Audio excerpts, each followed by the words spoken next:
talking about the connective tissue, you see connective tissue is of various types and could be a loose areolar connective tissue, or maybe it is reticular tissue.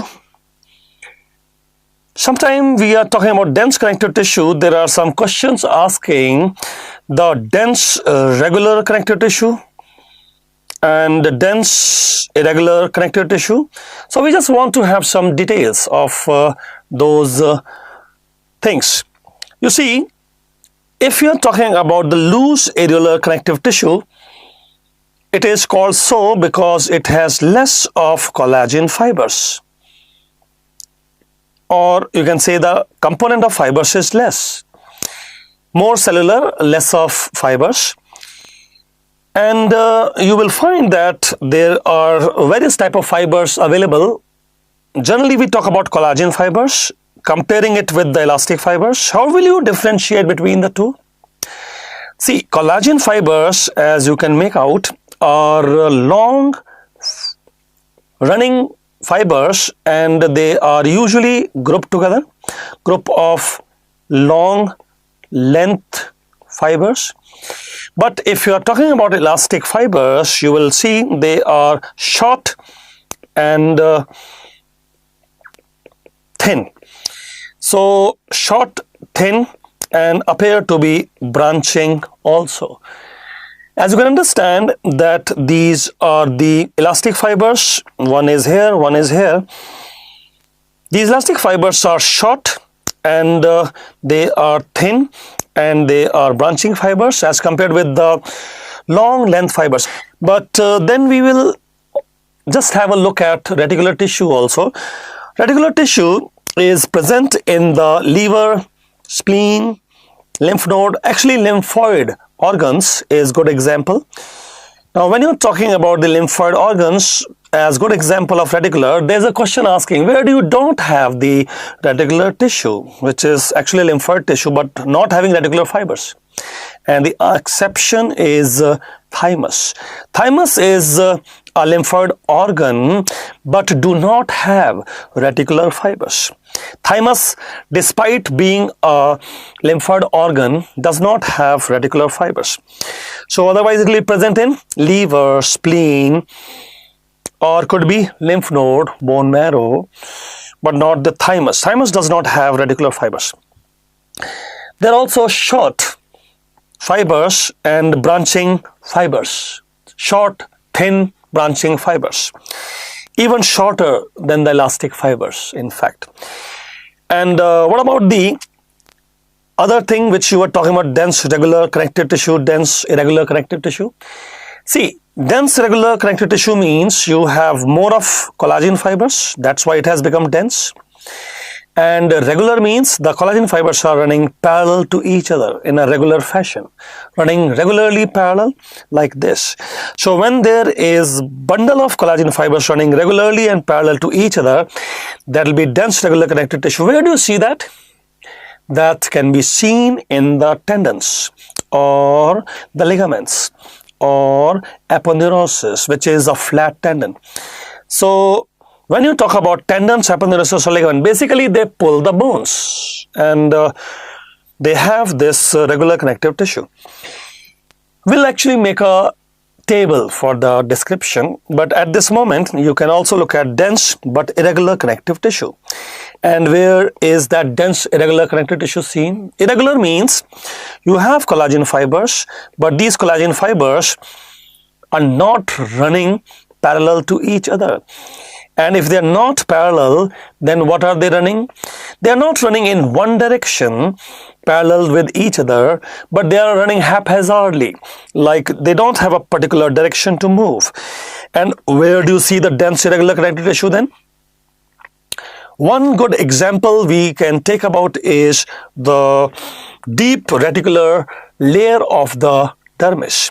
Now if you say deep reticular layer of the dermis is dense irregular connective tissue, let us actually classify the connective tissue now ourselves. And when we are doing it, you will find that We are now going to make a table. As we are making a table, connective tissue, we are telling that there is loose areolar connective tissue and there can also be dense connective tissue. And when you're talking about loose areolar connective tissue, there is less of fibers, which is basically collagen you are talking about, and when you have more of fibers, then it will become dense. The dense itself is two types. There is a regular and there is irregular, or you can say that there is a dense regular connective tissue and dense irregular connective tissue. Now, when you are telling connective tissue can be loose areolar connective tissue, where do you find it? We have to remember some examples. One example is lamina propria. What is lamina propria? Actually, lamina propria, as you remember, it is a subepithelial connective tissue.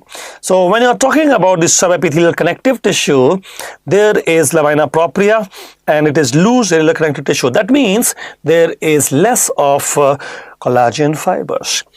And what about the dense connective tissue? When will you say it is regular? Regular means there is long parallelly running fibers of collagen, long and parallel running fibers of collagen in one direction. And why they are running in one direction? Maybe because they want to pull the bone. And who is pulling the bone? We have taken some example. Could be a ligament, or could be a tendon, or it could be an aponeurosis. What is aponeurosis? It is a flat tendon.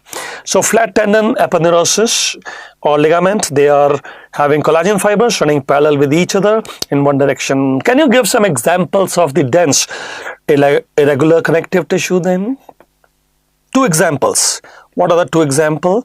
One we have discussed. It is a deep reticular layer of dermis. Now, if you say if it is deep reticular layer of the dermis, what is the other example?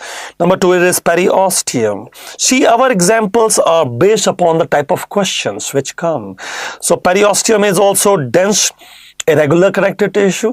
How do you know it is dense irregular connective tissue? Because here the collagen fibers are not having a particular direction. They run north, east, west and south in all directions.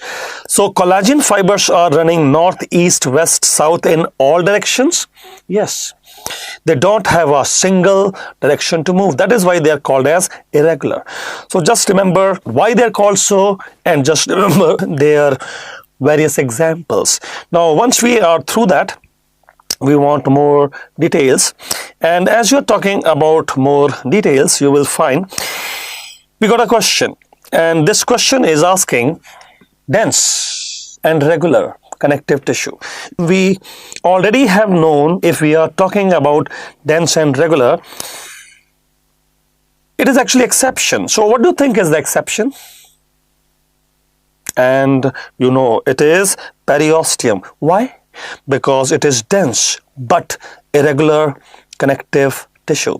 So maybe it is the tendon, or maybe the ligaments, or maybe the aponeurosis. They were having regular or parallel running fibers, but not the periosteum. So we'll keep our answer as periosteum. Now, what about the dense and irregular connective tissue? If you say dense and irregular connective tissue, just now we have discussed one, but there is, one more to discuss. What is that? See, dense irregular connective tissue, though we understand that the answer will be dermis, the deep reticular layer of dermis,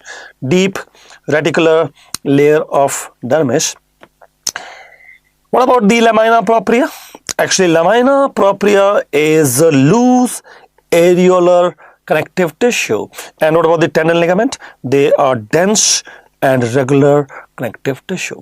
So tendon and ligament are dense and regular connective tissue. Lamina propria is loose areolar connective tissue, and dermis is our answer. Now, once you got your answer, fine. You are now looking at another discussion, a topic to be discussed is type of collagen fibers. Though there are many, but we'll discuss type 1, 2, 3 and 4. Actually, we have to give some examples about them. So as you're making this table, you will tell that type 1 we are having most commonly, but then there can be other types like 2, 3, 4. Though there are many collagen fibers, but the examiner is focusing upon the first 4, so we are also doing so. Can you tell me which is the most common again? It is type 1. So most common type of collagen is type 1. Where do you find it? In the bones. Then what do you find in the cartilage? In the cartilage I see type 2. So all the cartilages will have type 2. No, it is present in the hyaline cartilage and the elastic cartilage. Then what about the third one? So as you are telling, most common is type 1 collagen found in the bone, but cartilage will have type 2 collagen. And which cartilage are you talking about? The hyaline and elastic. Then what about the other one, the fibro? If you are talking about the fibrocartilage, then understand that fibrocartilage is atypical cartilage. And why would you say so? Because fibrocartilage is not having the features of the actual cartilage, it is having features of the bone. And which features of bone it is having? Actually, fibrocartilage is having more of type 1 collagen. Now, if you say fibrocartilage is atypical cartilage having more of type 1 collagen, fine. Where else do you see type 1 collagen? In the skin dermis.